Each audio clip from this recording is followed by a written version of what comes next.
दक्षता अभ्यास 7 के प्रश्न 13 पर बात करेंगे, जिसमें कह रहा है कि 3 मग और 2 बाल्टी का मूल्य रुपया 700 है और 5 मग तथा 3 बाल्टी का मूल्य रुपया 1100 है।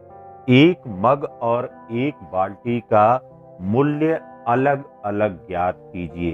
तो यहाँ पर देखिए बेटा, सबसे पहले क्या कर लेना है, यहाँ पर सबसे पहले मान लेना है कि मग के प्रत्येक नग का मूल्य x रुपया के बराबर है और प्रत्येक बाल्टी का मूल्य y रुपया के बराबर है।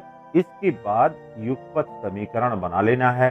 तो यहाँ पर देखिए कह रहा है कि 3 मग है, तो यहाँ पर देखिए ये हो गया 3 और गुणे और कितना है, एक मग का मूल्य x रुपया, तो 3 इंटू x हो गया, यह मग का कुल मूल्य हो गया, प्लस यहाँ पर 2 बाल्टी, यहाँ पर 2 इंटू वाई, और यह मिलकर के कितने के बराबर है, यह मिलकर के 700 के बराबर है।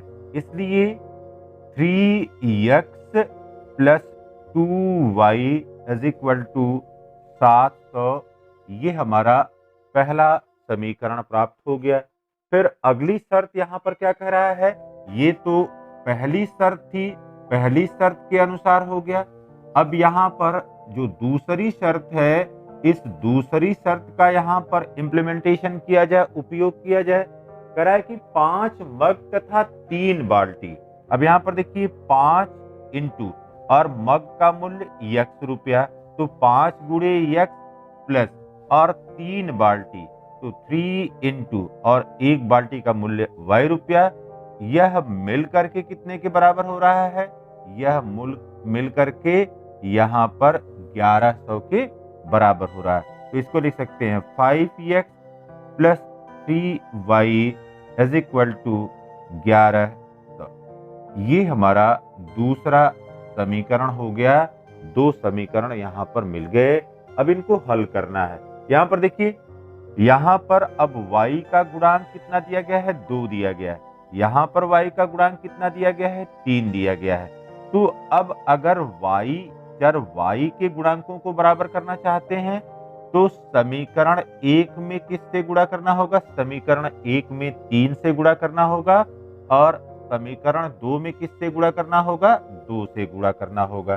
तो समीकरण 1 में 3 से तथा समीकरण 2 में 2 से गुणा करने पर, यहां पर गुणा पहले कर लीजिए।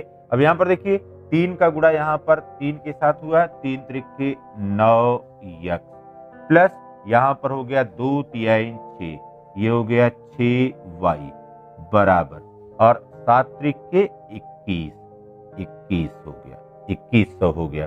फिर देखिए यहाँ पर अब दूसरे समीकरण में सर यहाँ पर किससे गुणा करना है, 2 से, तो 5 दुना यहाँ पर 10 और x हो गया, प्लस यहाँ पर अब क्या हुआ, यहाँ पर ये हो गया 2 3 6y बराबर, और 2 गुणा करिए, यहाँ पर ये हो गया 22, 11 दुना 22। अब यह दोनों समीकरण यहाँ पर क्या करेंगे, यहाँ पर घटाने की प्रक्रिया कर दीजिए। घटाने पर इसलिए कि जिस चर के गुणांक को हमने बराबर किया है वहां पर एक ही प्रकार का चिन्ह है। तो यहाँ पर देखिए ये प्लस है तो माइनस हो गया, यहाँ पर प्लस है तो माइनस हो गया, और यहाँ पर भी यह प्लस है तो माइनस हो गया। अब देखिए ये 6y प्लस है और नीचे माइनस 6y हुआ, ये कैंसिल हो गया। अब यहाँ पर प्लस 9x है, माइनस यहाँ पर 10x है, तो यहाँ पर मिल गया हमको माइनस x बराबर। अब यहाँ पर देखिए 2100 प्लस में है और यहाँ पर माइनस 2200 है, तो यहाँ पर ये हो गया -100। दिस इम्प्लाइज दैट यहाँ पर हमको मिल गया -x बराबर हो गया -100 के, माइनस से माइनस कैंसिल हो गया, दिस इम्प्लाइज दैट यक्स इज इक्वल टू 100 और रुपया। ठीक है, ये पहली बात हमको मिल गई, पहला परिणाम मिल गया। अब यहाँ पर इस यक्स का मान किसी भी समीकरण में रखने पर, तो यक्स के मान को समीकरण 1 में रखने पर यक्स बराबर 100 समीकरण 1